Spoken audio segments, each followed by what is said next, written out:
Is there anything better than going on a hike to one of the United States' beautiful national parks, grabbing a friend or two and going out and enjoying all that nature has to offer? Now imagine that on this trail you look up and your friend, who is just beside you, is gone. You look around for hours and can't find them. Eventually, you call the authorities, and suddenly search party after search party is launched. Your friend is never found. This story is in fact reality to some people. Are these terrible coincidences, or is there a sinister pattern to the missing people in our national parks? Learn about the missing 411 conspiracy today on What's Your Theory? What's the 411 on the missing 411? I don't know, Jared. I don't either. Well, we're back again. Back at it again. Back at it again. With the white vans. Damn. Back at it again with the mustard-colored vans. Mustard vans. The black Nikes. It is what it is. We still back. Do apologize for the delay on the episode. Life's busy. Yeah, life's kind of busy. I feel like I don't have much of an actual excuse other than I finally got to see the Avett brothers for the first time in like 2 or 3 years over this past weekend. They had canceled their New Year's Eve show. Oh, yeah. And rescheduled to the 19th of this month. And luckily, they didn't reschedule this one, so I was actually able to see them again. It's just like seeing an old friend. Yeah. Well, that's a good excuse in it. That's as good of an excuse as any. I mean, I guess so. Was that probably the first concert you've been to since the pandemic? Yeah, in like my first concert in like 2 or 3 years. Yeah. It was weird because I didn't really feel nervous, I guess, just because it felt so like old times. Yeah. But they were still pretty safe with it, so it was just good to be able to get out there and listen to some live music again. Yeah. And man, they killed it. I need to listen to more of their music. Man, they're so good. I feel like I don't do them any justice because I hardly listen to them anymore. Like I usually don't skip a song if it comes across the playlist there, but this just reminded me. Have you ever heard of the band Dury? Dury? Yeah. I don't think so. They're a pretty new band. I think you look exactly like the I hope I do. The brother. Because everyone has a doppelganger. Oh, this guy looks cool too. I kind of see it, actually. And normally I don't, but I'm going to look at this picture too. I can kind of see it. Yeah. I've always been so angry because there's no blatant like celebrity or someone that I look like. But I feel like I can look at some of my friends and be like, I think you resemble so and so, and it's like, yeah, I can kind of see it. But there's never been anyone that I think I resemble. But I feel like that guy's pretty close. Yeah, I saw. I actually found them on TikTok whenever they released their first, I guess, big single. Who's Laughing Now? We'll have to listen to it after we get done with this episode. Sorry, I've got to answer. Do we have heavy cream? We do. We do have heavy cream.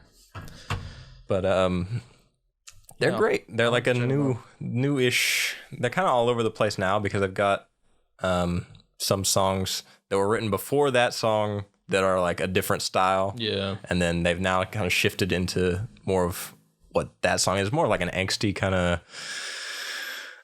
They give me like the late 90s kind of vibes. Okay, perfect. But really like them. I'll have to check them out. Yeah. Dury. But yeah. We have to do at least one tangent to start out the episode before we ever even get close to the topic. Well, we have to reconvene with each other too and catch up. Exactly. It was only a weekend, but still. Yeah. I feel like that weekend did last quite a while, I feel like. Yeah, and like last week was like spring break for me, so it was like a weird Twilight Zone kind of experience. Yeah, I'd say so. I forgot about spring break. Yeah.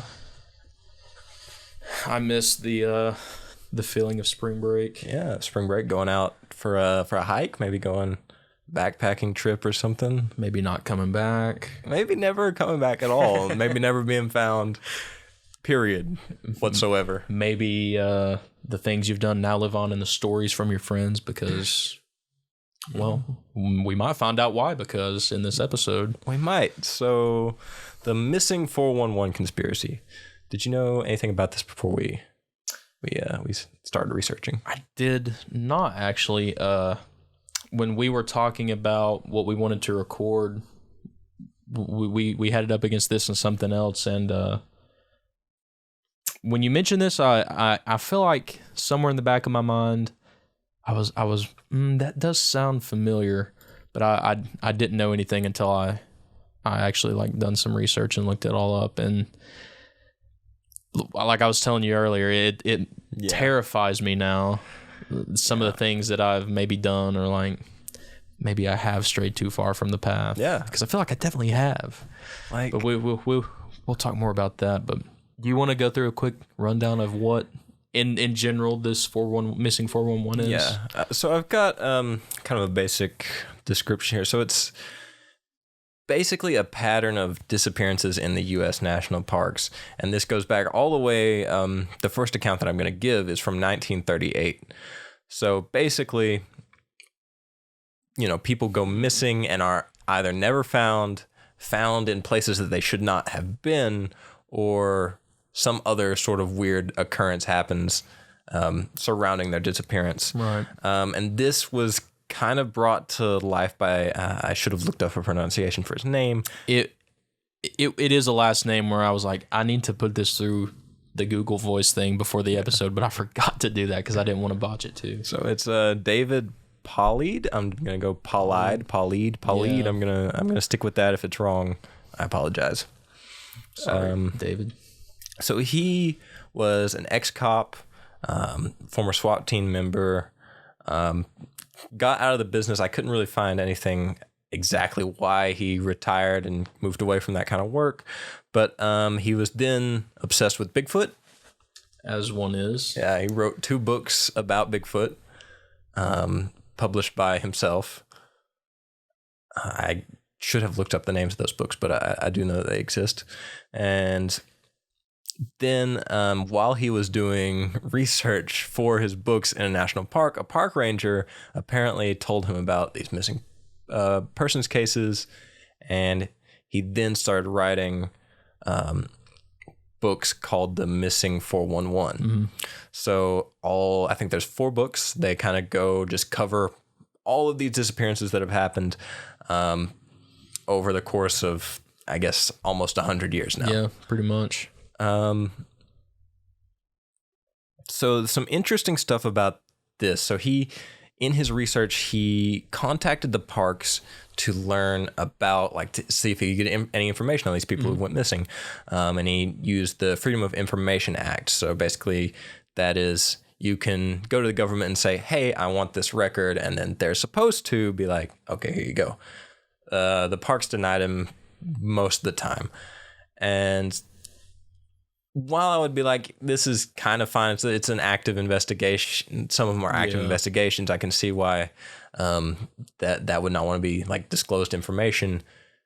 Their reasoning is kind of strange, and if his account is to be accurate, very suspicious. Okay.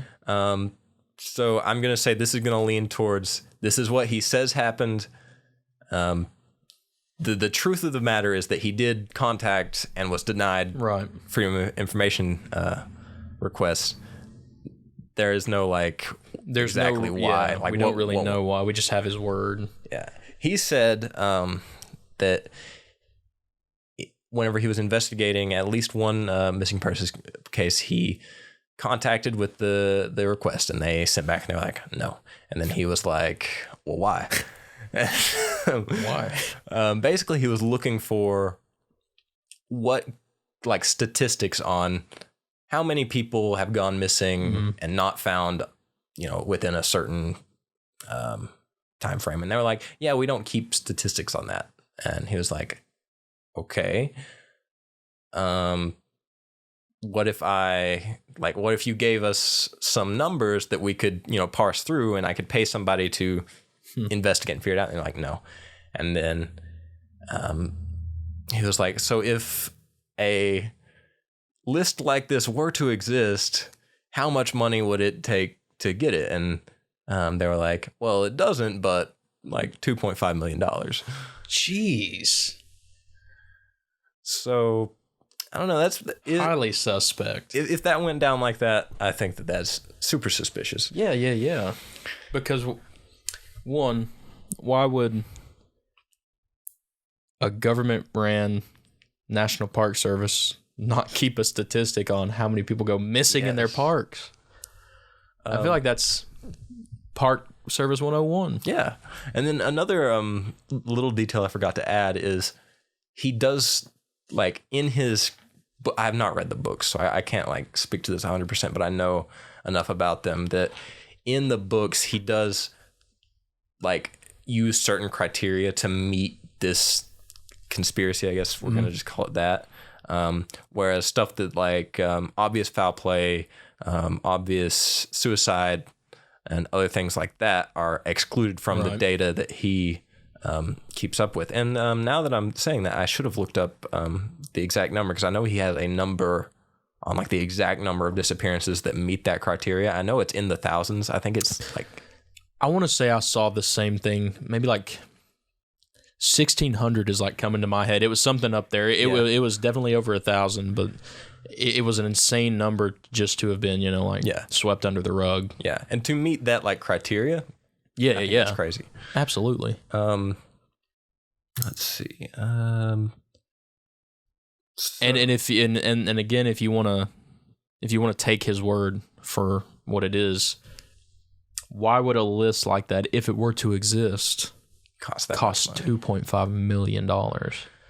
So it's also worth noting that in his books, he doesn't ever give an exact reason. Mm-hmm. He typically, his kind of thing is like, these are the statistics. Like, I don't know why. I'm just trying to bring this to light that this exists. Yeah, just trying to figure it out. The government is trying to hide this information for whatever reason. And that always makes me think, like, you could argue that you and I are conspiracy nuts. We have a podcast that talks about conspiracies, but he's the type of person, and I won't use conspiracy nut. That's kind of got like a negative connotation to it. Yeah. But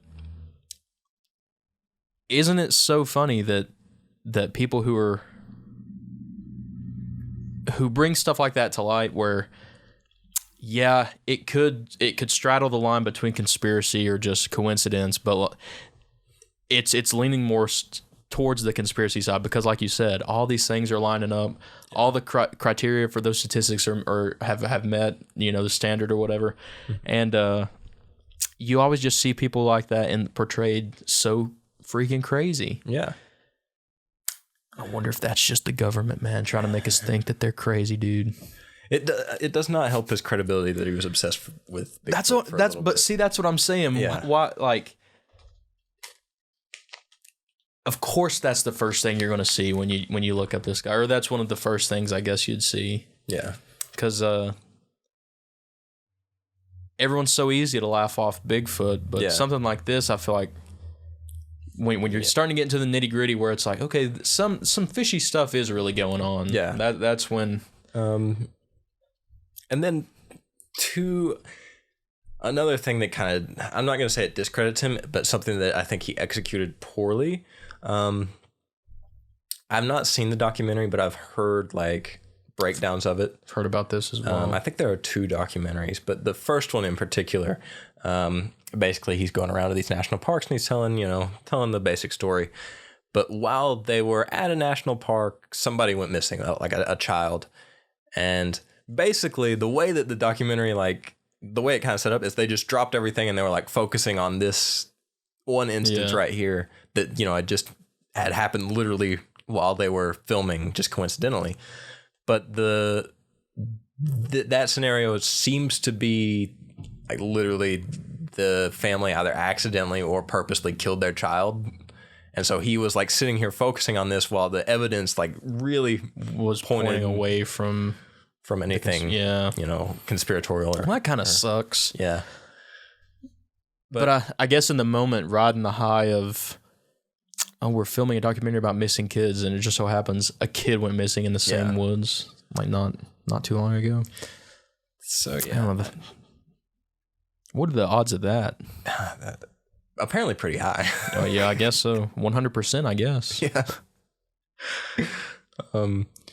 But that was interesting to like, and I think I get it because like filming a documentary is not easy. Oh yeah. Like just planning one is not easy. So like I couldn't imagine like being in there and being like, okay, we're talking about this, and then like that happened, and you're like, well, this is a sign. Yeah. This has to be it. But we can't not include this. Yeah. I guess so. If you want to further the conspiracy train, the government was like, okay, while he's here doing this, we got to do this, but make it look like it's something else, so that he looks even more crazy. And it's when I start thinking like that I'm like, man, I'm going in too deep. Because I'm like, well, what if the government made it where if you search up this guy's name, they're going to make the first thing you see that he was obsessed with Bigfoot, and that he kind of stunk at making a documentary. Of course, you're not going to be, or take him as a credible source. That's fair.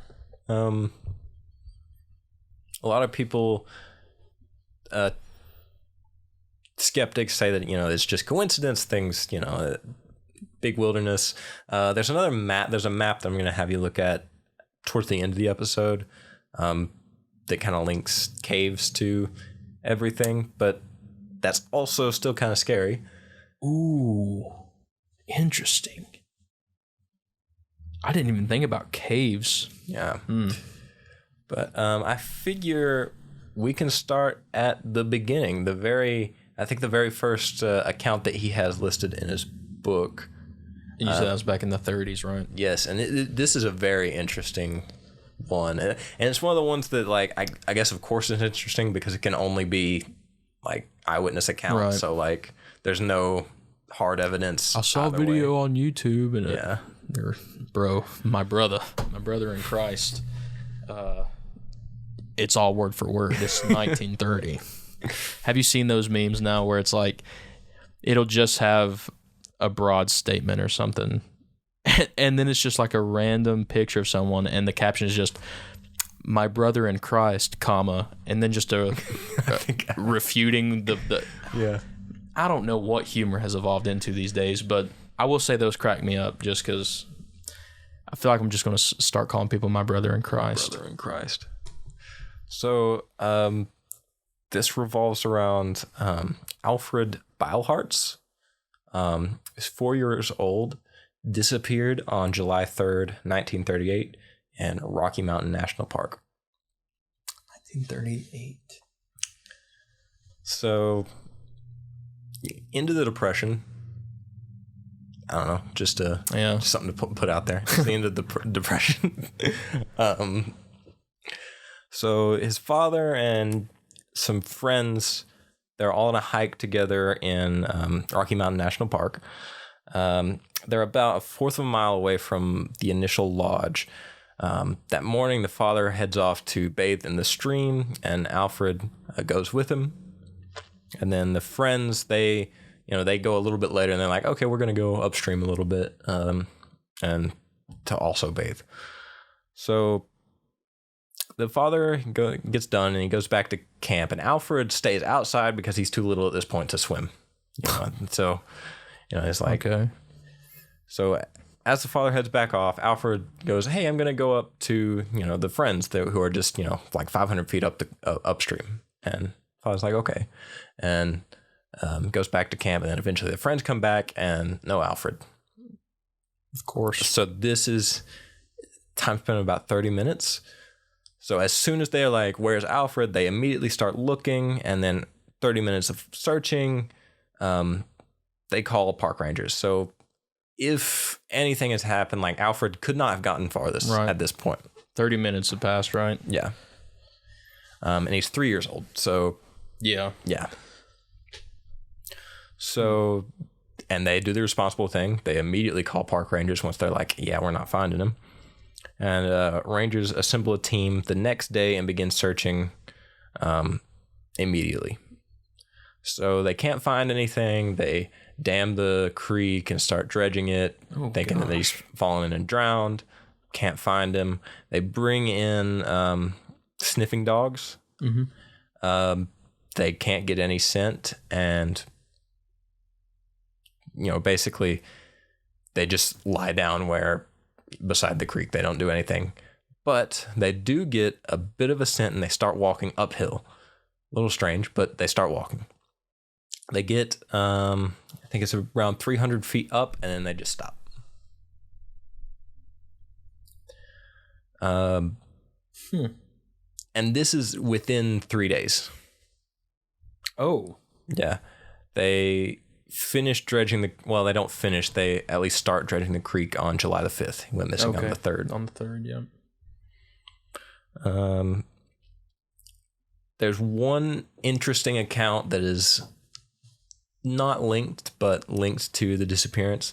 So on July 3rd, a couple that was out hiking on a trail nearby saw a young boy being pulled back from a ledge called, get this, the Devil's Nest.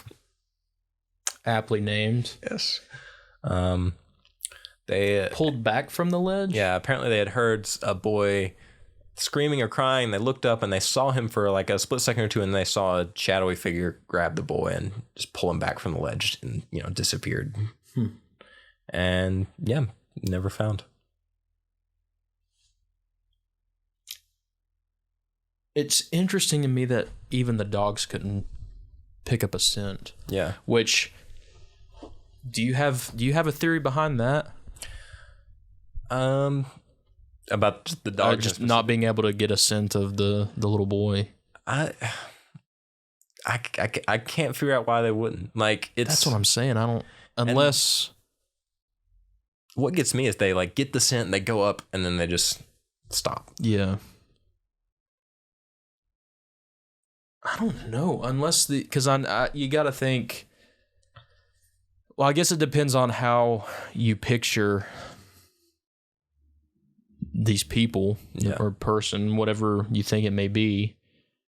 Are they super like disheveled and dirty, and do they like, because they were bathing in the stream when Alfred went missing. Could the stench or the smell of whoever took him just overpower his scent that much, you think? I don't that could be my only, like, if I wanted to try to debunk it or whatever, that could be my only, like, I don't know how, like, I know that sniffing dogs today, like, even if you like douse yourself in cologne, they can still like. That's what I'm saying. I feel like they would still be able to pick up. Yeah, and I don't imagine there's much different today than there was then. That's the part I'm getting hung up on. Yeah, I just don't know how they wouldn't be able to find a scent like that. Most people think that. I mean, the logical explanations are either Alfred fell in the creek and drowned. Which then is kind of like, why couldn't they find his body? They dredged the creek. They made, I think, 4 or 5 different dams. And even if they didn't make the dams in time, there was a beaver dam that there was no way his body was going to go past. Right. So while I'm not saying that that's completely out of the question, it just seems unlikely that they wouldn't have found him. And then the other is that Alfred's family, for one reason or another, either accidentally or purposely killed him and hid his body for whatever reason. In which case, I would be like, why even call the park rangers? Because it's alibi? Like the 1930s. I don't know. Because would the dogs not have been able to pick up a scent on one of the? Well, that would make sense though. Yeah. Jeez, I don't know. And he's 3. It's not like he's in school. Exactly. So I mean, like, literally, there would be no one like there. Like, I'm seriously, if they just killed him and did whatever, they wouldn't have called the park rangers, because nobody would have known. Yeah. And even if someone would have found him, they're not IDing a random kid. Probably not. Like, No, not 1938. Yeah. I don't know. That's so odd to me. Yeah. I read a similar account, and I don't think it's the same one, but it's eerily similar insofar as a family loses a child, and there was another. I don't know if it's a family or just like a group of hikers or campers or whatever. Yeah. That were in the same sort of vicinity during the time that the child went missing, and they didn't know about it. Yeah. They didn't find out that their child went missing until the next day. Yeah. To which they then reported about hearing like screaming the night before when the child went missing, and seeing what they describe as very like disheveled, a very disheveled looking dirty man. I've got that account in. Do you have that? I'm not sure which one it is. I can't remember off the top of my head. I also can't remember super specifics, but it's odd to me that yeah, it's the third one, so yeah, we've got one in between it, and then we'll get to that one. Yeah, perfect.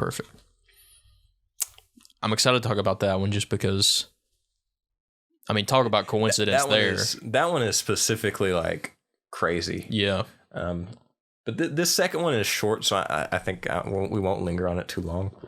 1958, 10-year-old Bobby Bishop went missing while at a Catholic summer camp in Boulder County, Colorado.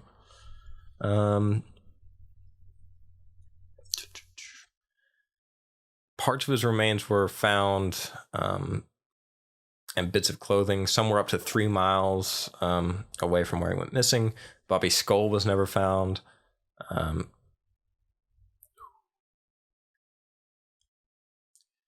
Some sightings of Bobby reported in locations as far as 15 miles away from the camp. And that's about it. That's all I could find on that one. So just another like weird kind of coincidence. I kind of just put these in like chronological order as they happen. Not being able to recover all of the remains is weird to me. It's always weird. And that's like one of the themes, and like I think like one of the criteria is like either not all of the remains are found, or none, they're never found, and I couldn't find a specific example, though I'm sure if I kept digging I could find it, is like the remains would be found, but they would be found like in like weird positions or like missing socks or something, like just something weird. Here is one. This is the one that we were just talking about. Dennis Lloyd Martin. Yes. He was 6. His family was on. This is right in our backyard. Family on a hike in the Great Smoky Mountains. Over 500,000 acres. First off, I gotta look up. I gotta give the audience some sort of, because I also had to look it up because I got an acre of land back there. No. Wow. I don't know what that is. I know an acre is like how much a man and like 2 cows can like plow a field, but I don't like what. Yeah, really. It's like, does that relate to anything? I know the 100-acre woods from Winnie the Pooh, bro. It is 1 acre is 43,560 square foot. So let me do some math here. Quick math. Maybe 43,560 square feet, and I'll say right at 500,000 acres. That is 21,780,000,000 square feet of forest. Some of which has been discovered and discovered. Well, it's all been discovered, I guess, but some of it's been explored and surveyed, I'm sure. But that's a lot of ground to cover. I just didn't realize how big. It's a huge national park, bro. And I think there's even like ones that are bigger than it, which is, I mean, it's amazing because it's great that we, are preserving that land, but it's still crazy to think about just the size that, like, and no people are there. Well, that we know of. Some people could be there. I was about to say, it's great that we're conserving the land, but what are we truly conserving it for? That's true. Okay, so his family was on a hike in the Great Smoky Mountains. They're all decently experienced. I mean, I know that Dennis is 6 at this point, but it's apparently a family tradition to go on this particular hike. The first day went smoothly, and then they met some family friends on the second day and headed towards Spence Field, which is, I guess, like kind of, I think it's either like a lookout or like just a little, opening where the forest kind of opens up, and it's pretty place. So the parents were looking at some scenery, as parents do, and the kids, they got bored. So they went up ahead on the trail, and they decided they were going to play a prank on their parents. They split off the trail. There was a rock on one side and some trees on the other. Dennis was wearing a bright red shirt, so he went over to hide behind the rock so he wouldn't be seen so easily. And then the other kids went and hid like in the trees. Yeah. So the parents come up, and I couldn't find like any like time estimate because I guess they were kids. You couldn't really. I have to imagine this no more than 5 minutes. I think even any more than a minute, really. That because it feels like one of those things where you like run up ahead of your parents and you're like, okay, let's do this quick, and then yeah, and then they come up and kids jump out on the left. Bobby, or why do I want to call him Bobby? Typical stupid. I won't say stupid kid because he went missing. I hate that I said that. I feel like a jerk, but it's a typical little kid name, I guess. Dennis, stupid little kid. Dennis is like a tough man. Dennis is just a menace, bro. Yeah. but Dennis doesn't jump out, and they can't find him.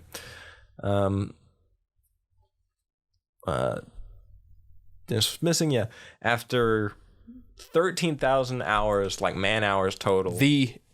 Correct me if I'm wrong. I thought I read that it was the largest search effort. Like by the next day, they had 1,500 people searching the park. Yes. Countless volunteers. He was never found. A couple of little reports here and there. There was a ginseng hunter reportedly found a skeleton 3 miles downhill from where he went missing, but he didn't report it immediately because gathering ginseng in national forests is illegal. So, of course... I did find that boy's skull down there. Oh, what were you doing down there? Looking for skulls. Rather than saying I was hunting some ginseng. It doesn't make any sense to... And rangers, of course, didn't find the skeleton. Yeah. It doesn't make any sense to me why like that matters. Wait, so he reported finding it, but they couldn't find it when they... Yeah.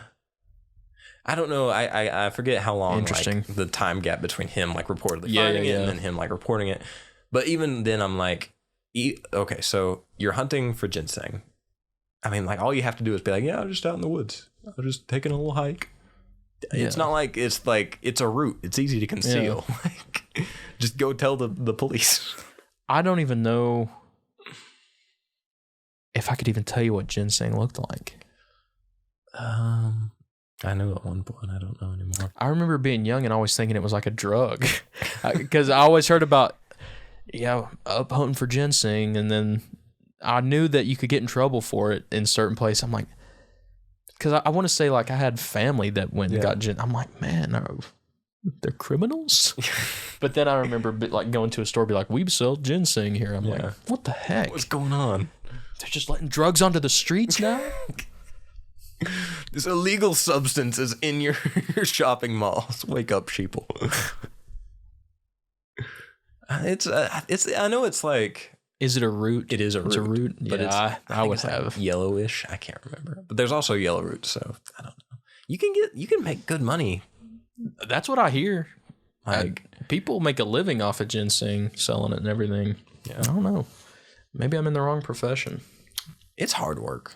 I've never actually done it. Well, now knowing that I might have to like keep an eye over my shoulder for, whatever's going to take me. Yeah. Jeez. So they couldn't find the skull, or a skull was reported, nothing was found, and Dennis was not found. Anything at all wasn't found? No scraps of clothes or anything like that? No, not that Jeez. And then also, like you had said earlier, A couple did report seeing like hearing a scream and then like seeing a disheveled man, but that was all that ever came out of that. And they weren't. Yeah, and the one thing that gets me on that is they didn't report that until they heard a kid went missing. And they're like, oh, we did hear some screaming, bro. If I was in a park, a national park or wherever, if I was out camping and I heard screaming, I would be trying to tell anyone that I could at that exact moment. I don't think I could just let it. No, like why? Yeah, I know people. I've probably screamed in the woods just being stupid, but yeah. I mean, it depends. You can usually, if somebody's like screaming and you see a disheveled that person, I don't know. Jeez. I mean, I think there is a difference between like people like being dumb and like screaming, and then like a child screaming for. I their will life. say, lest I forget, it is an actual child. Yeah, I don't know why they would wait. I don't know either. Moving on to Stacy Ayres, age 14, went missing in Yosemite in 1981. So they're going on a mule trip through the High Sierra Loop Trail. There's Stacy and her family, and then also another like a group of friends / just like people who were just going on the trip there. So they were riding through. They arrived at the last camp of the trip on July 17th. At sunrise, she wakes up, grabs her camera, and she decides she wants to take a little walk down to the lake. I think it's like, hours walk. I mean, maybe a little bit less. Give or take, yeah. One of the older members of the group, 77-year-old Gerald Stewart, accompanies her for the first 20 minutes, but he's old and takes a rest shortly into the trail that they're on. She continues on, but she's never seen again. Golly.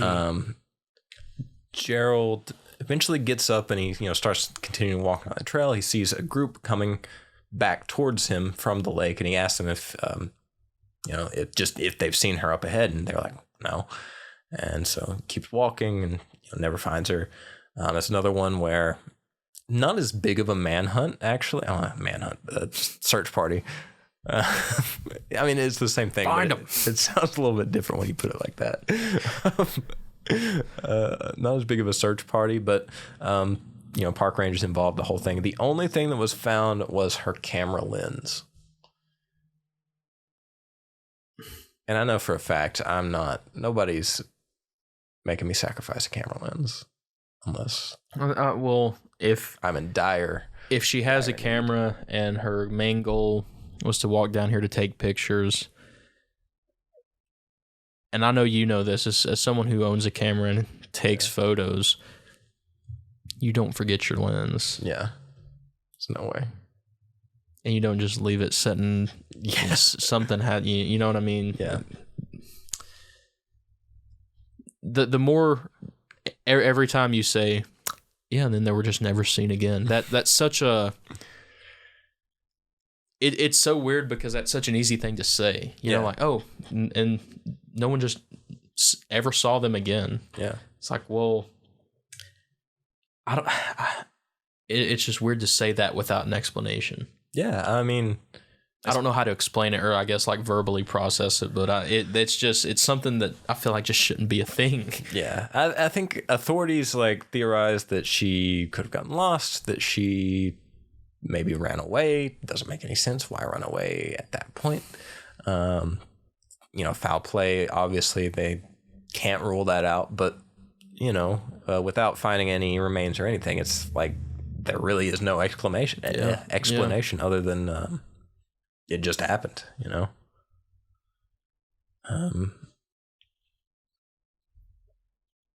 right, and then I've got another. This is the last one of the 1900s. It disappeared on October 2nd, 1999. Jared Atadero. Oh no. This is one of the rare times I hear the name Jared again, and I don't like where this is going. Went missing. On October 2nd, 1999, Big South Trail, Arapahoe, and Roosevelt National Forest in Colorado. Well, these are in Colorado. Remains found 6th of May, 2003. So they did find his remains. Yes. Anything suspect about that? So the story kind of goes just kind of your standard, like all the others, family going out for a hike. Jared runs ahead and stops to talk with some fishermen. Following this, he just continues down the trail ahead of the group. That was the last time anybody ever saw him. Massive search and rescue operation occurred right after that. Then in May 2003, hikers Rob Osborne and Gareth Watts were in the Potter Canyon near that trail and came across the remains arranged in a strange manner. Oh, no. Some way above the trail, the discovery remains puzzling and controversial to this day. An animal attack, foul play, or something else. Does it say in what manner the remains were found? That's what I was trying to see. Yeah, let me look and see here. I will say very on brand for a Jared. I can say this by also being a Jared, but it's very on brand to stop and talk to the fishermen. I've definitely... Y'all catch anything good today? No, it's been pretty quiet today. All right. He was never seen again. So here's some quotes from the two hikers. Oh, gosh. So, Rob, we had hiked this area a couple of times before, and we had talked about the mystery of Jared, whether he had been swept downstream, abducted by a mountain lion, or if there had been something more sinister than that. This time, we decided to go off trail, and we just walked right into it. And we knew right away that it was probably Jared. Jared's clothes. And that's when I saw the shoe. It was pretty pristine. It was like somebody had just taken their foot right out of it. It was fresh. I thought like I would have seen a kid standing in front of me. Then they found the other shoe, a brown fleece jacket, blue sweatpants, all turned inside out. One pant leg was mostly scattered by birds using the material in their nests. The next day, it took searchers about an hour to reach the site. They found the remaining clothing scattered across a 25-foot area. Some items were sheltered from the elements, some were exposed. They start the search for the actual remains. Searchers find a skull fragment in a crevice and a tooth on a log spanning the crevice above the skull fragment. The positioning of the skull fragment is such that it is visible only from a narrow angle and is lit by a shaft of light from the sun. The site is about 180 feet north and about 20 feet higher in elevation than the clothing site. That's so odd. Yeah. So I guess one could argue, that he fell, but that doesn't explain why his clothes would be inside out. It just, yeah. And it's always stuff like that. Like, yeah, there's a logical explanation, but then there's like, well, there's always the little thing that's just like, well, I don't know if, I can see, birds picking at, the fabrics and using it in nests and everything, but I don't think a group of birds could do that long enough for over a few years to end up actually turning the entire thing inside out. Then that, and after 4 years, the shoe still looking pristine. Yeah, it's very strange. And then the skull fragment being perfectly lit by a ray of sunshine. Yeah, and a crevice in the side of the... My question is, so these two hikers were walking along a trail, and they knew about Jared's disappearance. They were talking about it, and then they just so happened to decide to... Yeah, that is also a little bit strange. Because if there was a search party ostensibly searching the trail that these two guys were probably walking on, I don't know how they couldn't unless it wasn't there at the time, like because they found it in 2003, right? Yeah. Maybe they did search there. Yeah. And that would be. Yeah, why don't we have that information? I wonder. Yeah. If we have the information that there was a search party, I guess would no one want to admit we did look there, but I swear there was nothing there. Do you want to be that guy or? Well, it's funny you mentioned that because this either this next or the one after that has a situation just like that. Oh, really? Yeah. Cool. Let's hear that one. So this is Ronald Kirk. I don't know if this is the one. I know it's this one or the next one.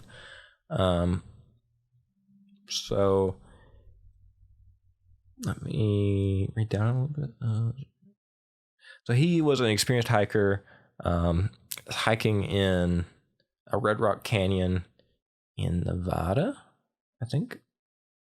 Yeah, he's 46 years old. Let's see. He had went alone, but he let people know, like, hey, I'm going on this trail. If I'm not back, however long, call somebody. So, of course, he doesn't come back. Authorities are called, start a search. Kirk's body was found by happenstance on Saturday in the Rocky area with established trails running through it, not far from one of Red Rock's most popular challenges, Turtlehead Peak. Rescue workers had already searched there but failed to spot the remains in plain sight. This one is a little bit more like maybe they couldn't have seen it because apparently it took a helicopter above them to be like, hey, like look 12 feet to your left. And then they were like, oh, there he is. Yeah, it like that does sound a little suspect too, but I've never been part of a search, and like I don't know what it actually takes to search for something like that, so I don't necessarily want to badmouth it too bad, but yeah, it's still I know that I would be pretty pissed if I was like the family. For sure. And to find out that the remains were there the whole time. I could have gotten the closure that I needed that whole entire time. Yeah. But I don't know.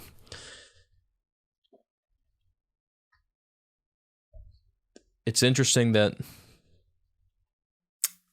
so many similar stories happen all over the United States. Yeah. It's not just solely parks in Colorado or like parks in the Appalachian Mountains. Yeah, it's everywhere. But every story is eerily similar. I've got one more. This was in 2014. The last one was in 2012. 2014 takes me back. I just graduated high school. What month? April. Almost. Actually, yeah, April 2014. I'm about a month away from graduating high school. At the time, I'm thinking I'm going to be going to college for some film something or another. Life is good. Life is good. I don't know the true tragedies of life, and it's not broken me down yet. Man, I was so happy. So, who's not happy? Pretty much. What a segue. Yeah. Anyway. Jim McGrogan. Jim McGrogan. Okay, well, yeah. Jim McGrogan disappeared on March 14th, 2014. Body found April 3rd, 2014. So a little bit of a gap there. Yeah. I mean, a couple weeks. Booth Falls, Vail, Colorado. 39 years old. He's a doctor. Doing something called like, I can't remember, but it's basically this thing where it's like a hike mixed with like snowboarding. Sounds rad. Yeah. He had 3 friends with him. They were on a 9-mile hike to Eisman Hut. It's a collection of huts deep in the mountains to serve as a temporary shelter for hikers or campers. There's a lot of snow in the area at the time. And they were, just going along, doing their thing. They stopped to rest, and McGrogan was like, Yeah, I'll go up ahead, and then you guys can catch up later. Rookie mistake. Yeah, apparently. After Jin left the others behind, he vanished. The rest of the group reached the Eisman hut late afternoon on March 14th, and there was no sign at all of him. He's never seen alive again. Jeez. By 5:30, the hikers had notified the Vail Department of Public Safety and subsequently the Eagle Valley Sheriff's Department. A rescue operation was started over an 18 square mile area. He was well equipped, so people weren't too, like, the authorities weren't too, like, concerned. They were like, you know, he's a experienced hiker, he's well equipped. Even if he's, you know, gotten lost, he's probably going to be fine. You know, we have time to look for him, I guess.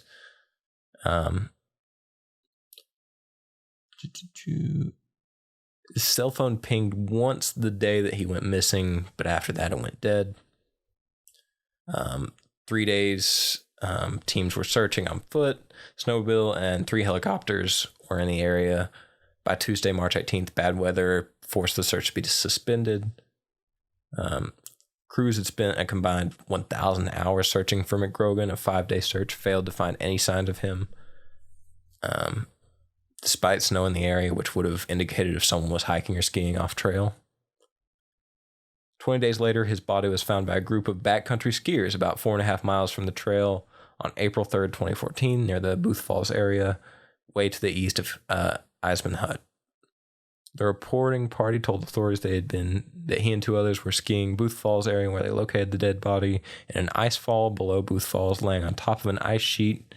He was found wearing his helmet, no coat, no gloves, and very strangely with no boots. In his backpack, his cell phone was discovered, and in this area appeared to be active cellular reception. Jim's snowboard was also found nearby, but his boots were never located. His autopsy revealed that he died from injuries including head trauma, trauma to the left side of his chest, and a broken femur. His death was ruled an accident. An accidental death, but just so happens, boots, gloves, and jacket gone. In like 7 feet of snow. In 7 feet of snow. On top of an ice sheet.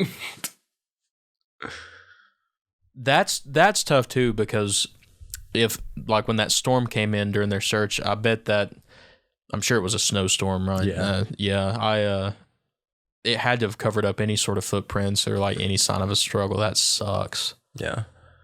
I don't know how they can, and it very well could have been an accidental death. He could have slipped and fell, but at the same time, no one's gonna ask where the man's boots are. And I've never snowboarded before, but you can't just wear normal boots, right? It has to be boots that like clip in. Clip into the snowboard. Yeah.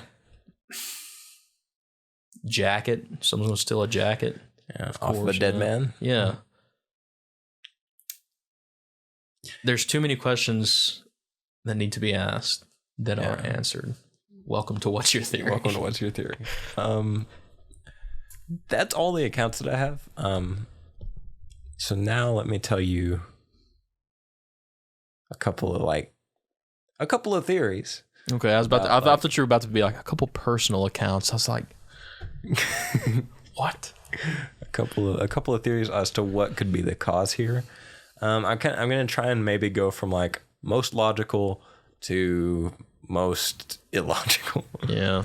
So I think the first, the most logical is that these are just coincidences, freak accidents, unfortunate things. These are things that it's out in the wilderness, stuff like that is going to happen. And, caves. Oh yeah, the caves. That's versus. Okay. So, and that's like, if I were to be like, just happens. It's coincidence. It's an unfortunate situation, but okay. It's not unbelievable for a clumsy kid to get lost in the woods or. Okay, so now I'm going to show you. This is the map on top is. Let me find a better map. This may be the only one.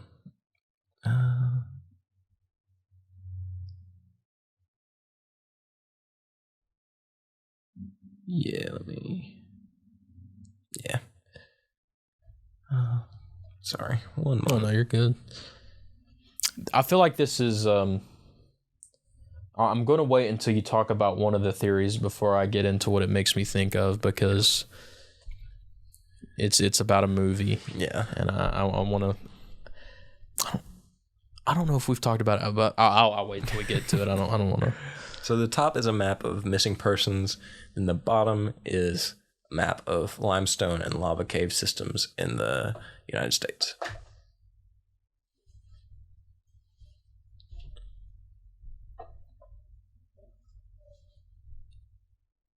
Oh my God.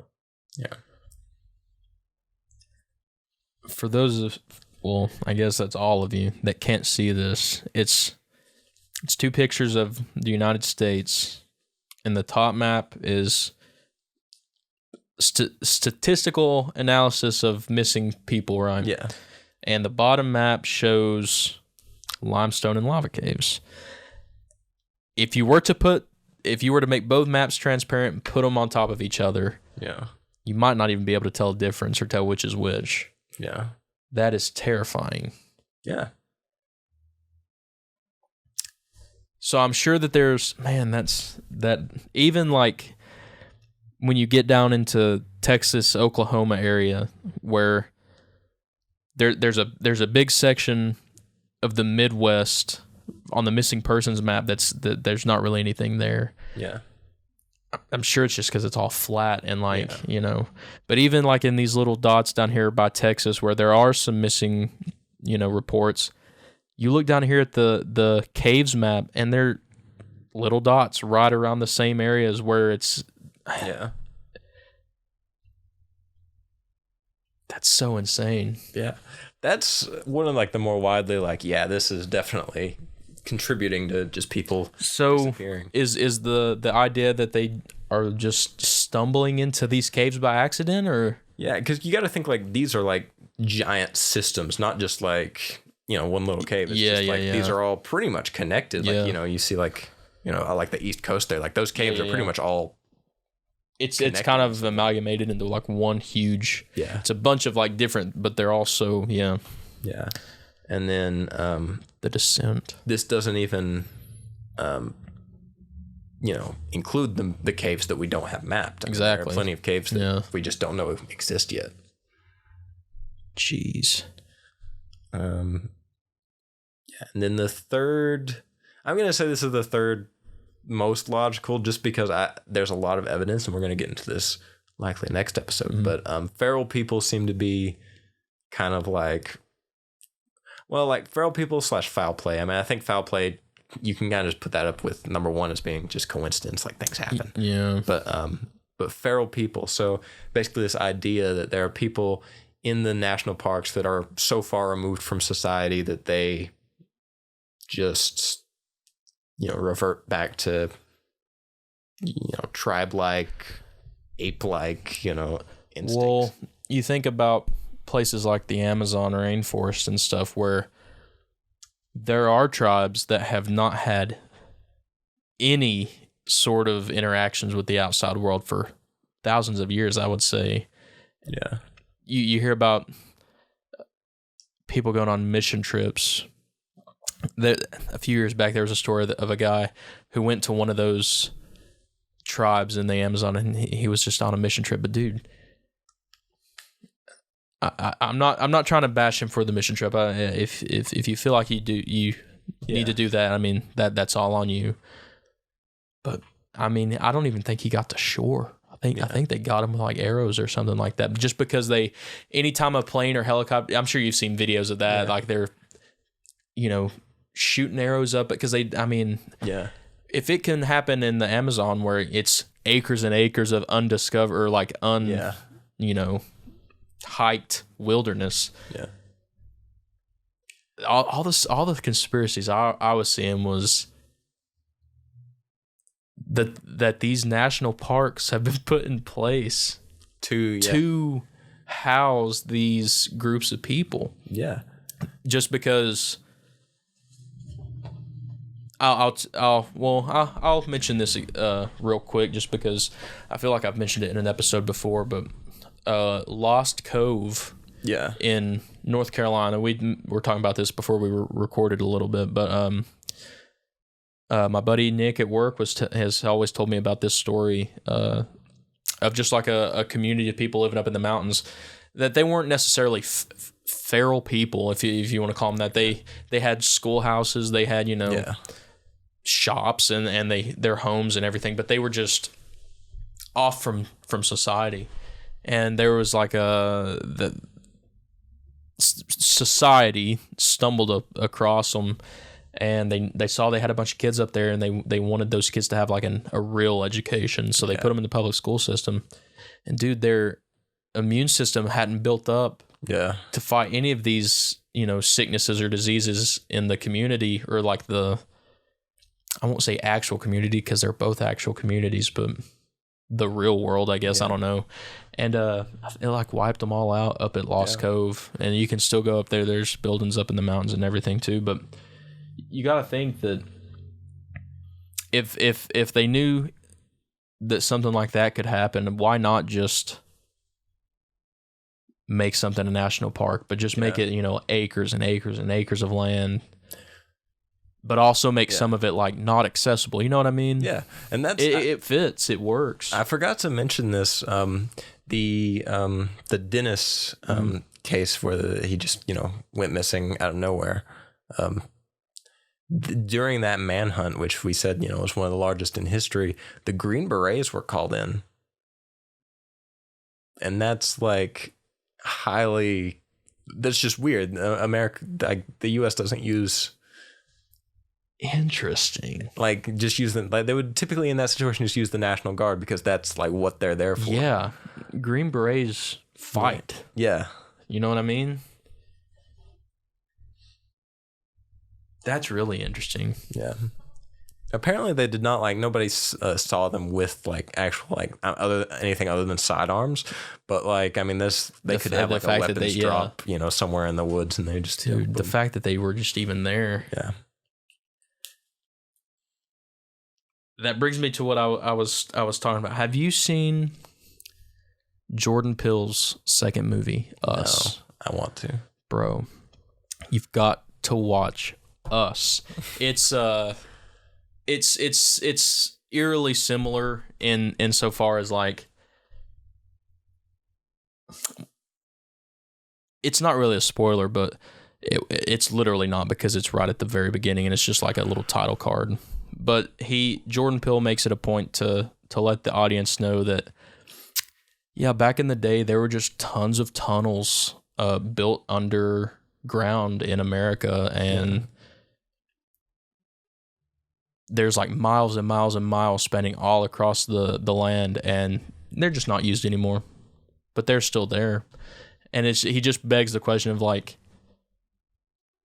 we're told they're not being used, but what if they actually were? You know what I mean? It's always weird to see or to think about these government institutions that have been put in place, and it's we know at face value that a national park is just there for us to enjoy the beauty of the land, but it's really sinister if you think about it. Well, maybe that is 50% of the reason why they've started a national park, but at the same time, they need to keep something contained. Yeah, they could. Yeah, and it's hard to. I'll try not to get too much into it because we'll talk about feral people on another episode, so I don't want to try to talk too much about it. But it's hard to think. You start thinking about The Hills Have Eyes. Yeah, you know what I mean. You start thinking about Wrong Turn, and I hate the image specifically the Wrong Turn movies give to backwoods hillbilly people or whatever. Do I think that some of these, if you want to think that it's feral people living in these parks and that's what's causing people to go missing, I guess you would have to also then believe that some of them are cannibalistic. Yeah. Or just not nice. Yeah. I can't think of a good word. I get feral, I guess, Yeah. But I don't like to think about cannibalistic people being kept in our national parks. That's just It's terrifying. It's absolutely terrifying. And just stumbling upon that, like that's just open to the public. Dude. Don't go off of Bunny Hop Trail because You will be eaten. yeah. Oh yeah, we haven't surveyed down there, so there's just a bunch of sharp rocks and stuff, so don't go off the trail. No, there's just a community of people who will eat my face down there. But then again, it makes you wonder why. This is a horrible rhetorical question to pose, but like it makes you wonder why the government would want to keep them safe. Yeah. I didn't even think about that. Why? You know what I mean? Yeah. Keeping it a secret, why not just not have to worry about missing or people going missing all the time? Yeah. I don't know. Unless it's one of those things where maybe the government has an idea that, okay, we think they might be in this mile radius of area. Yeah. So let's make the park this big. Yeah. And you know, like, but why would you even invite the idea of millions of tourists and people coming to your national park? That's just... Yeah. And then like, well, I mean, like, I don't know. The government's shady. It really is. This is one of those things where I'm going to be thinking about it all night, and I'll probably talk about it with people at work tomorrow. Try to get people's opinions, because it's one of those. I don't even know how to explain it, to be honest, because there's so many questions. But then again, I can be like, I can almost rationalize, but then again, I have another question that kind of debunks that. It's I don't know if I believe it or not, but I think I do. I think I do too. I really do think I do. To kind of to round things out, that I think that's the third most logical, just because I think that you could make a strong argument that exists or could exist. Just solely off the fact too of the situations that they found the remains in sometimes. Yeah, because you think like I don't think one like a serial killer or a murderer or someone is that good enough to get like steal someone away without a trace and not getting caught, or just leaving no evidence behind at all. And then it would have to be someone, I think, and it sounds funny to say, but it would have to be someone that just stinks so bad or has, you know what I mean? But that just takes it back to the negatively connotation of the dirty backwoods. So that's third most logical, and then fourth is like some kind of paranormal cryptid or whatever, Wendigos, skinwalkers, Bigfoot. I've even aliens. I was gonna say fifth, and then this one though is interesting. I've got an account right here. So this is Judy. I can't say that last name. Judy Garland. Judy Garland, yeah. She said. So Judy Garland is walking down this path. She hears the leaves rustle, and she is, she's kind of scared, but she smells something kind of sweet in the air. And there's a bend in the path up ahead. And then she looks up, but then she looks down, and it's the whirling Wimpus, dude. Are you kidding me? No. We have an account of the whirling Wimpus? No, we don't. Oh, I just made it up. You said she heard the rustling. I had to bite my tongue. I was like, did she look up? Did she look up? Did she look up? Can you imagine if this is what we had to go through to like find the whirling Wimpus accounts? Like, actually, everyone's going missing because of a strange creature called the whirling Wimpus. The government's trying to keep the whirling Wimpus in control. They controlled it, but now it controls them. It's like a Stranger Things kind of strange. Yeah.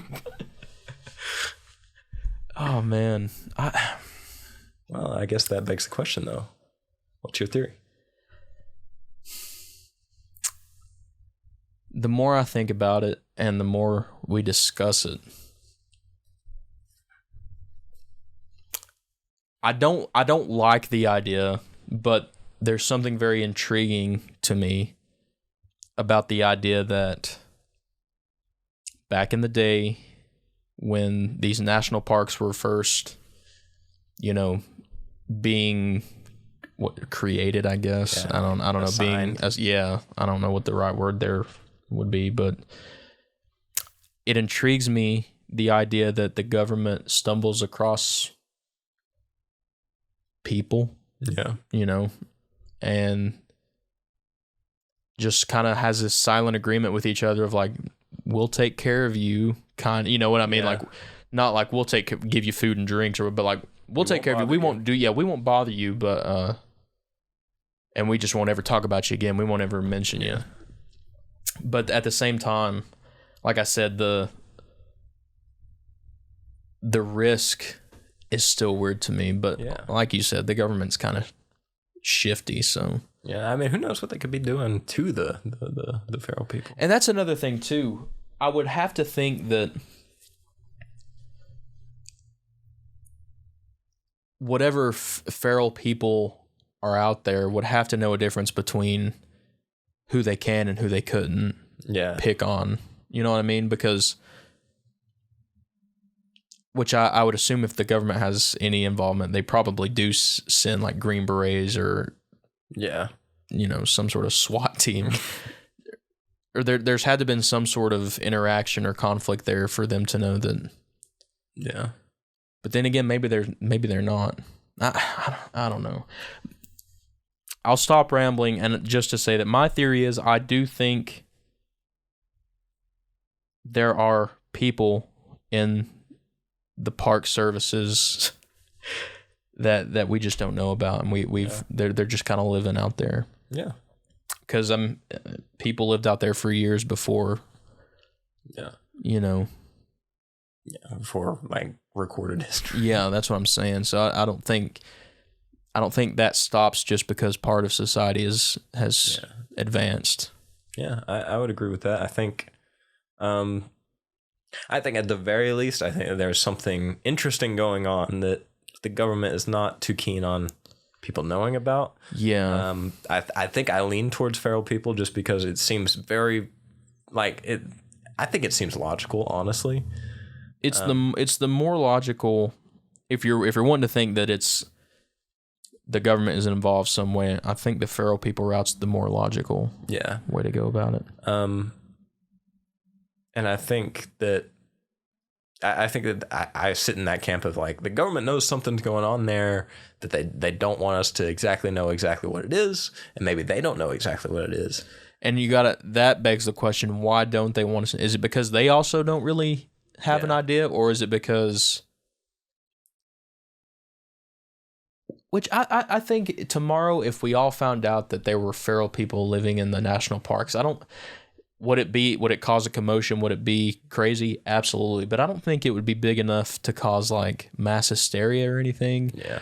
But I'll tell you what I do think it would cause, and I just thought of this, so this might, let me know if this makes sense.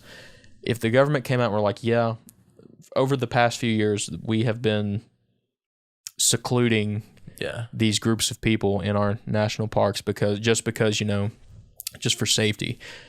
Because tell me how there would be people, especially in the Appalachian Mountains, that would probably go, for lack of a better word, hunting. Yes, absolutely. And I think that's why they can't say anything. If that were the case, I think they can't say anything because they know that there's enough people near these parks that would go out and try to find and potentially get hurt or potentially hurt them. Yeah. That makes sense to me. Yeah, that makes a lot of sense, actually.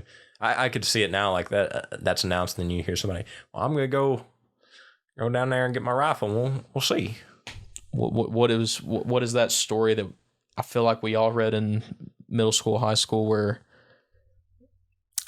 man is the most dangerous game of them all or whatever? I remember reading a story where this guy goes to an island and he's like, oh yeah, he goes to this exotic animal hunter's like big mansion on this island. He's like, we're going to go on this hunt and it's going to be so great. And like halfway through the story, the guy realizes that he's the one being hunted. And the whole thing is like, I've gotten every animal. I've had my fair share. The only thing I've not gotten to hunt is man. It's just like, oh my God, get out of here. I don't think I've read that one, but that seemed funny. Maybe I have this vivid memory of reading that in school, but maybe I didn't. Maybe I'm just making that up. I can remember reading Hatchet. That's about it. I never read Hatchet. Wow. I always wanted to, because I hear that is the book for like, young readers. Everyone loved Hatchet, but I never got around to reading that one. Got to listen to it. We got to like read it, and then we also like had like the narrator, and like he said like shit or something, and this was like the 6th grade, so we were like, yeah. Bro, a little sidebar, then we'll get back on, because that just reminds me of stuff like that in school, of like hearing shit or something, being like, we were reading Romeo and Juliet. Okay. And my buddy,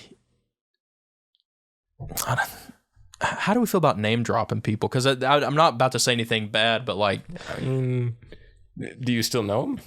I've not spoken to him in years, but it's just because his name's Josh. I have a roommate named Josh, but I spoke to Josh the other day on Facebook, so I don't think he'll think this is him. But another Josh was reading the part of Juliet's dad. Oh. Did he have a first name? Or I can't remember. Capulet, Mr. Capulet. I was Horatio. I was freaking Friar Lawrence. Wow. I don't know. I hated that. I was like, come on, Will Austin. I was like, come on, give me a better part than freaking Friar Lawrence. I have 3 lines at the end of the play almost. But there's a line where he goes, "Fetch me my longsword. Ho!" You know what? Shakespeare dialogue. Yeah. Mr. Austin, all right, guys, I want you all to really get, we're going to read this thing, get into character. Let's have fun with this. We're like, yeah, let's do this. Bring me my longsword, ho! Mr. Austin goes, no, stop, no. And we are freaking dying, bro. He's like, Josh, he's not calling anybody a hoe. It's like inflection, like, come on, or let's go. And dude, to this day, that cracks me up. Fetch me my longsword, ho. Such a dismissive, like, man, do you hear like Juliet's dad be talking like that? Pretty funny though. Yeah, dude, it cracked me. What other parts did you get reading plays in high school? Did you get any other Shakespeare parts? In high school, I think in college. I was about to say, yeah. In high school, I think we only read Romeo and Juliet. Wow. I think so. But I took a Shakespeare the late plays up with Dr. Adrian, and that was a real fun class. But we didn't really so much as have parts, because we kind of read them, ourselves at home. But unless I'm just absolutely flubbing the dub, I really do think we only read Romeo and Juliet in high school. So at least like the way that whenever I was in high school, which I was I started 2 years after you graduated, so not that big of a difference. But like freshman year, we were supposed to read Romeo and Juliet, and we did. But then I got off track. I don't know what we were supposed to. We were supposed to read. What are the big 4 Shakespeare? I'm lying to you. We read Hamlet. Yeah. I think because we had an assignment where we could either do a video or take pictures. Yeah, this is where I'm getting to. So Romeo and Juliet, I was Horatio. Then it's Macbeth and Midsummer's Night's Dream. That's the 2 in between. We did read Midsummer Night's Dream actually. I was in I was in a different class the other 2 years, and we read 12 Angry Men, which was not a bad choice. I like 12 Angry Men. It's a good movie. And Oedipus, or Oedipus, out of that. Yeah. But 2 good plays sophomore year. And then I had a teacher, and we read, I can't remember, it was about a Confederate soldier or a Union. I can't remember. But it was kind of strange. But then senior year, I was in dual credit English, and we read Hamlet, and I was Hamlet. And then that was fun. And That's awesome. Hamlet's a good part. Yeah. And then she gave us that assignment. She was like, you can either do, I can't remember what the other option was, but it was like a video or...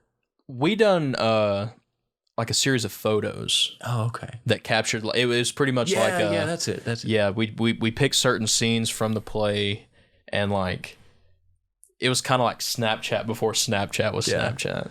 So I was like, yo, we gotta do a Hamlet video. And we did, it's on YouTube. We did Hamlet in the style of, I'm gonna let you guess. Was it like Real Country or something like that? Hamlet in this. I swear to God, I know, because I feel like Jordan's told me before. We did Hamlet in the style of Monty Python. Oh my gosh. It's on YouTube? Yeah, I'll send you the link. It's a link. private video. Yeah. I'll have to watch it. You do that, and I'll try to scrounge up some of these pictures, because I'm wearing a dress in some of them. Yeah. And I just remember going on. And I want to say that Jordan was telling me one year that Miss Fields. Mm-hmm. She was saying that Miss Fields one year showed some of our pictures from that assignment as like an example. And I'm like, I really, really hope to God it wasn't the one of me in a dress. Not because I was in a dress, but I just don't think I looked that flattering in it, to be honest. But it is what it is. I had a lot of fun with that assignment. Yeah, we did too. We did. We put a gamer chair on top of a picnic table, and we had my friend Jackson. He was wearing a hoodie on backwards with the Infinity Gauntlet. Oh my gosh! And he wore a black hoodie to be the king, and then a red hoodie to be the ghost of my father. He called me a loser. Oh my god! And everybody kept getting my name wrong. They'd be like, "Oh, all right, Helmet," and I'd be like, "It's not. It's Hamlet." That's very Monty Python. There's a bunch of Monty Python on Netflix now.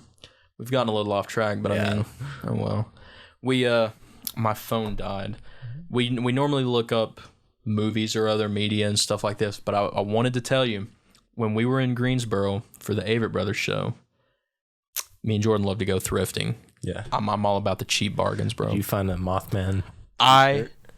Even better, a crystal clear copy of the Mothman Prophecies on DVD. My God. It was the first DVD I saw, because anytime we go to a thrift store, I'm like, they got to be selling DVDs or Blu-rays for like $1.50. And I ended up getting the Mothman Prophecies, and that's the first one I picked up. Opened it up, both discs are in it. They're clean as heck, and I'm like, yes, me and Will have to watch this now. And I picked up a couple of the Indiana Jones movies I found on DVD and stuff like that. But I'd meant to send you a picture of the Mothman Prophecies DVD.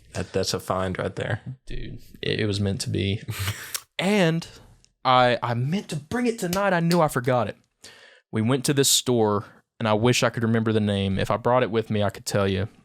Wait until our next episode, and I'll name drop this place for you. But it's a really cool store that just sells like weird, out of this world things. I'm talking, you could go in there and buy a necklace made of real human teeth. You could buy a jar with like a preserved fetal pig in it. Like, it was just an oddity shop. There was a bunch of weird stuff in it. But I bought a action figure of Bigfoot. Okay. And on the back of the box, it says that based on statistics and data analysis, it is the closest representation of what a Bigfoot would actually look like. And I'm going to start bringing him, and he's going to sit here with us for our shows. Nice. Yeah, he's going to be a little prop for us. And I meant to bring it tonight to show you. It's a cool little figure, but I saw it, and I'm like, how much is this Bigfoot? I was like, I'll take it. Take it. Give it right here.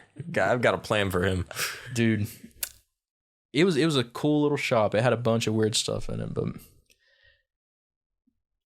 I'll bring the Bigfoot for next time. It's a Bigfoot. And we'll have to watch Mothman Prophecies at some point. After this episode, I kind of want to watch The Hills Have Eyes or something, or maybe The Descent, talking about caves. Yeah. But I don't know.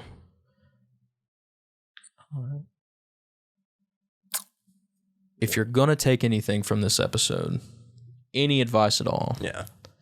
Just don't go to a national park pretty much at all. Overarching, yeah. Don't go to a national park. Yeah. But if you do, don't be the guy that goes ahead of the group. Yeah. There is nothing there for you. You don't have to be it doesn't make you cool. Doesn't make people like you better. Yeah. Doesn't make me think, holy hell, that guy is a major hiker. I want to be like him. Yeah. Just stick with your group. In fact, it probably makes them think less of you. They're like, what, he doesn't want to like have fun with us? Yeah. It makes me think of the times I've probably gone too far off the path.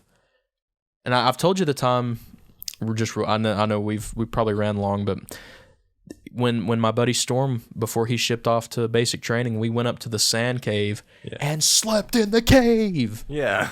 And like it's not a cave like you'd probably think. It's more of a ginormous boulder that's kind of been hollowed out. Yeah. So like you can go to the very back of the quote unquote cave and still see the front of the it's nothing crazy, but like you're definitely not allowed to camp there, I don't think.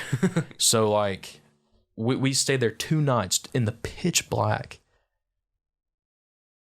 Looking back now, it is, yeah. It makes me wish I could remember all the little details just so I could go back and be like, well, that might have actually been we might have been being watched. You know what I mean? Yeah. Gosh, be careful when you go hiking this summer. When it starts to warm up. I would definitely go in a group. Go in a group. Let people know where you're going. All that good stuff. Yeah, that's just good advice. Anytime you go hiking, alone or not, just tell people where you're at and what time you should be back. Exactly. Like I can't stress that enough. Like there's so many like just normal missing person stories start with they didn't tell me where they were going, or they like to hike, but I just never know where they actually go. But yeah. Be smart, be safe. Be kind. Be kind. And I'll tell you what, a tagline. if we get some more reviews, I might just go ahead and make that nice Hamlet video public. Oh my gosh, that would be. We should. Yeah. After permission, but I from other people, but I'm sure that they would be fine with it. Oh, I'm sure that would be pretty cool. But yeah. I hope y'all enjoyed this. I hope it doesn't scare you too bad so much so that you'll never visit the Great Smoky Mountains ever again. Yeah. Gatlinburg's got to get our money somehow. Exactly. Other than that, just beware the whirling whimpus. And, always. And make sure the Mothman stays in his little bunkers talking to the medium, and make sure you got your finger bones where they're supposed to be.